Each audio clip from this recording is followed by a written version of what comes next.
साध्वी प्रज्ञा आणि त्या सगळ्यांना त्याच वेळेला जामीन मिळाला होता. हे जे म्हणतायत हाल झाले वगैरे, तर त्यांना त्या लोकसभेची तिकीट दिलं, खासदार केलं आणि त्याच्यानंतर त्या पुन्हा 19ला पडल्या आणि ह्या सगळ्या गोष्टीमध्ये तुम्ही सगळ्यांना तर जामीन मिळाले ना. बरं एवढे सगळे जर पुरावे आहे, तर ते नारायण राणे पिता-पुत्रांपासून सगळेजण आमच्या काँग्रेसमध्येच होते त्यावेळेला आणि त्यावेळेला 14ला जर एवढं शरद पवारांबद्दल ॲलर्जी आहे, एवढं त्यांचं देशविघातक कृत्य माहिती आहे, तर 14ला त्यांच्याच पाठिंब्यावर हे सरकार चाललं फडणीस. जेव्हा शिवसेनेने पाठिंबा काढून घेतला होता, तर आवाजी मतदारांनी पवारांच्या तर पाठिंब्यावर हे जगले त्यावेळेला राजकीय दृष्ट्या.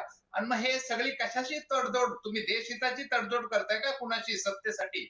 हेच याच्यातनं चाल चारित्र्य तुमचं पुढं येते. म्हणजे हे सगळ्या गोष्टी असताना 11 वर्ष काय करता? गोट्या खेळता का तुम्ही? या सगळ्या गोष्टीमध्ये तुम्हाला कुणावरही 4-1 एफ-आय-आर दाखल करता नाही आला. आणि आज मनोरंजन कथा करताय कारण देशाच्या समोर सगळ्या गोष्टींना हे फेल गेलेले आहेत. विदेश नीतीमध्ये फेल गेलेले आहेत. रोजगार, कर्जबाजारी, अर्थकारण आणि या सगळ्या गोष्टीमध्ये आता काहीतरी एक वेगळं पर्स्पेक्टिव्ह निर्माण करायचं हा त्यांचा प्रयत्न आहे आणि या निकालाच्या अनुषंगाने ते करायची संधी घेता येते. दुसरं काय करतात ते? आणि हे साधी गोष्टी जर त्या दिवशी राम जे मेले ना, ते कोण मेले? कसे मेले? कुठल्या काळात मेले? सांगा बघू. 14 नंतर अगोदर मेले का ते गेले? त्यांना मारलं कुणी? कुणाची नैतिक जबाबदारी त्या 2 आरोपींना मारण्याची? ज्यावेळेला जो रामजी काल सांगरा त्यांनी स्पष्ट दंडाधिकाऱ्यांच्या समोर सांगितलं होतं कुणी बॉम्ब पेलले आणि तीच व्यक्ती मरती कशी मग?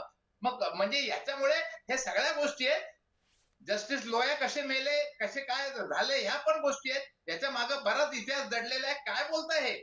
त्या पटणाऱ्या गोष्टी पाहिजे, किमान नैतिक दृष्ट्या आपल्याला काही गोष्टी पटल्या तर पाहिजे ना. लोक एवढे बुद्धू आहेत का? जनता इतकी बुद्धू नाही